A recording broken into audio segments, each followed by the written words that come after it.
დნიპროში რუსული თავდასხმის შედეგად დაღუპულთა რიცხვი 16-მდე გაიზარდა და დაშავდა 200-ზე მეტი ადამიანი, მათ შორის 19 ბავშვი. ქალაქში 25 ივნისი გლოვის დღედ გამოცხადდა. ოკუპანტების შეტევის შედეგად დაზიანდა საგანმანათლებლო და სამედიცინო დაწესებულებები, სახლები, მატარებელი საგანგებო სიტუაციების მართვის შენობები და სხვა ობიექტები. თუ ისრაელი შეთანხმებას შეასრულებს ცეცხლის შეწყვეტის შეთანხმებას, ირანი არ დაარღვევს. ამის შესახებ ირანის პრეზიდენტმა მალაიზიის პრემიერ-მინისტრთან სატელეფონო საუბრისას განაცხადა. თეირანის რევოლუციის მოედანზე დღეს ათასობით ირანელი შეიკრიბა. მოქალაქეებმა ქვეყნის შეიარაღებულ ძალებს და უზენაეს ლიდერს მხარდაჭერა გამოუცხადეს. მიტინგზე კვლავ ისმოდა ანტიამერიკული და ანტიისრაელური ლოზუნგები.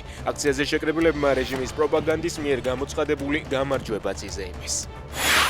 საქართველოსთან დაკავშირებით დღესვე უნდა ვიმოქმედოთ, თუ არ გვინდა რომ მივიღოთ მეორე ბელარუსი კავკასიაში. ამის შესახებ ევროსაბჭოს საპარლამენტო ასამბლეის ვიცე-პრეზიდენტმა განაცხადა.